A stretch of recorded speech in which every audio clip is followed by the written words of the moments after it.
mga kawander, nag-divert tayo ng daan kasi matraffic na yata doon sa main road. Baka mayroon siguro na event doon kasi sabi ko nga, kasi nga itong araw ito yung celebration ng pinakapista ng celebration for Immaculate Conception. So para dinivert nila yung traffic dito, kaya dito kami dumaan ngayon. Medyo kunting makitid na yung daan dito. Ito nga sabi ko mga kawander, kasi nga yung Rua City medyo hindi sa ganitong katulad sa ibang, katulad doon sa Iloilo na medyo malaki yung mga roads doon. Dito parang barangay na yata dinadaanan dito, pero mayroon pa rin siya mga commercial dito ng mga building. Dito parang 2 lanes lang. Hindi ko lang alam kung saan tayo dito lalabas mamaya, pero alam naman ng pinsan ko kasi taga dito siya, kaya kabisado yan na rin yung road dito, paikot-ikot. Kaya sabi ko nga, kung wala yung pinsan ko, baka maligaw talaga kami dito. Hindi namin alam kung saan malalabas mamaya. Na pala yung pinaka fire station ng Rua City.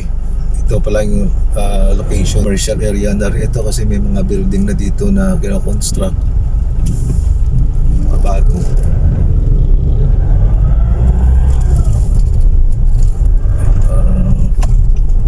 Town yata ng street na kaya ito.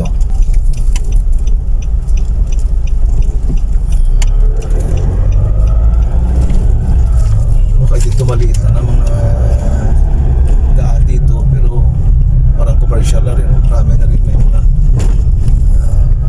establishment dito. Okay, dito maliit lang. Saan na ka? Anong street kaya ito?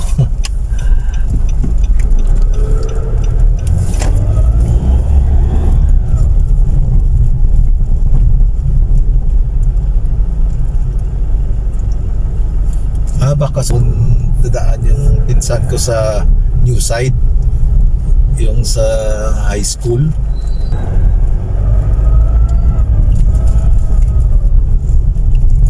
Dapat mayroon pa tayong bridge na madaanan. Sabi ko nga, nakakonect kasi itong dalawang island.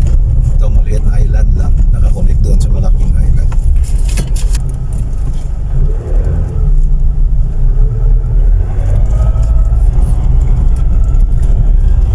Baka susunod ka wonder, no? Pag mayroong time naman si Nini, o baka next year, baka doon naman tayo pupunta sa north area ng Iloilo. Punta tayo doon sa Estancia.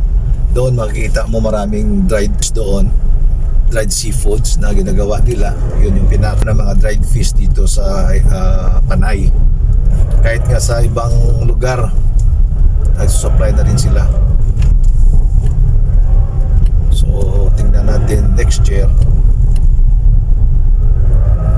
Sabi ko nga sa kay wifey ko, si Nini, kung hindi na busy, baka iikutin natin yung Panay from our place going to Antique. Tapos doon tayo matulog sa isang resort. Kinaumagahan, dito tayo ng Kalibo. From Kalibo, babalik na siya. Pwede rin wifi, no? From Kalibo, dito tayo ng Estancia. Galing problema kasi gagabihin tayo, hindi tayo pwede maka-stay ng 2 nights. Hanggang Uno, Rua City. Ngayon ako dito nakadaan, Ikwa yata ito, parang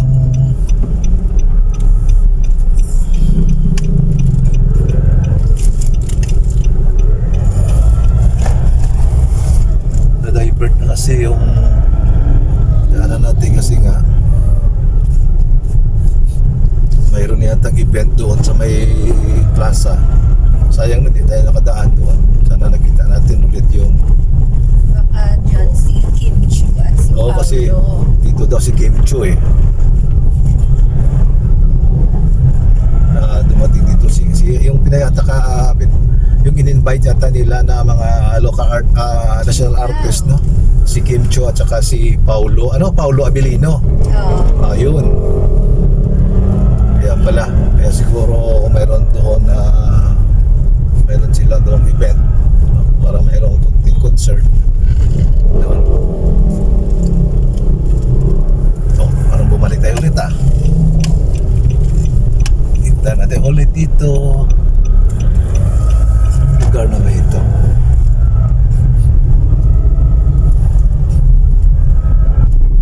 Disco Wonder, no? Kaya sabi ko nga, the Wanderer, kasi nga kailangan conquer natin yung ay, dito na pala tayo dumaan.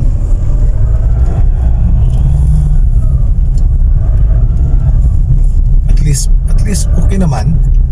Nakita nyo ka-wonder yung mga ibang area dito ng part ng Roa City, no? Ako hindi ko masyado nalilito ako kung saan ito lalabas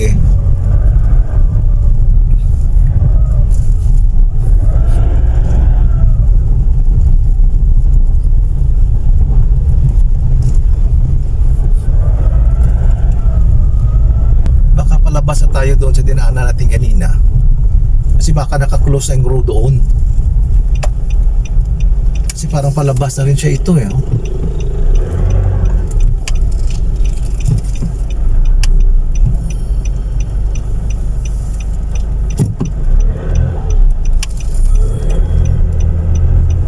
Parang paakyat ito. Parang bukang paakyat na ito yung mukha natin. Kasi yung Ruas kasi city, mga ka-wonder, parang malit ito na bundok Kasi nang time na nandoon pa ako nagtatrabaho sa Imperial, may ginawa kaming building dyan sa city. Hindi natin nadaanan kaya hindi ko naturo yung building na ginawa namin doon, na 4-story, na nag-pile driving kami. Yung naka-design almost I think 16 or 18 meters. Pero nung nag-pile driving na kami, hindi na namin naabot yung 18 meters kasi parang kwan pala siya, iba-iba na yung contour nito. Kaya instead of 18 meters, parang 12 meters ang yata yung na drive namin yung pile.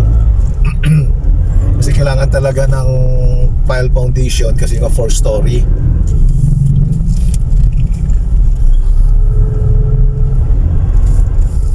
Kaya dito parang matigas dito yung makita mo, maka-wonder. Pababa naman tayo. Pababa naman tayo ngayon.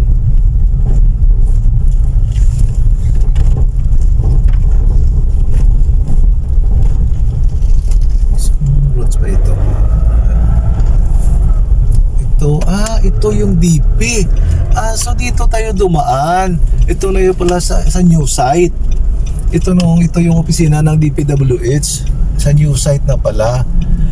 So makalabas pa rin tayo pala papuntang Robinson.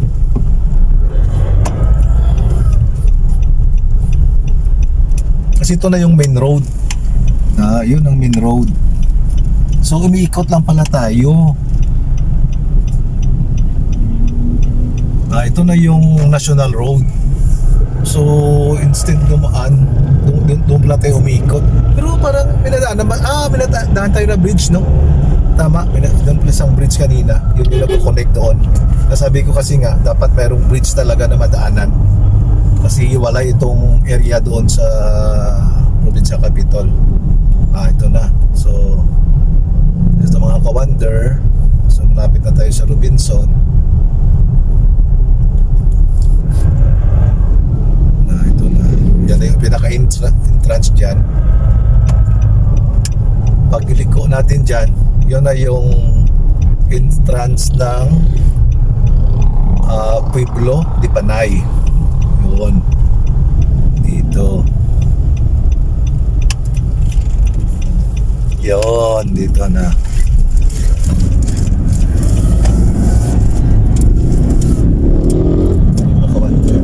Yan na yung Robinson. Malaki yung Robinson kumpara doon sa SM City. Kasi yung area kasi dito malaki talaga. Tsaka meron na dito may mga mercury din. So hindi na tayo magda-drop sa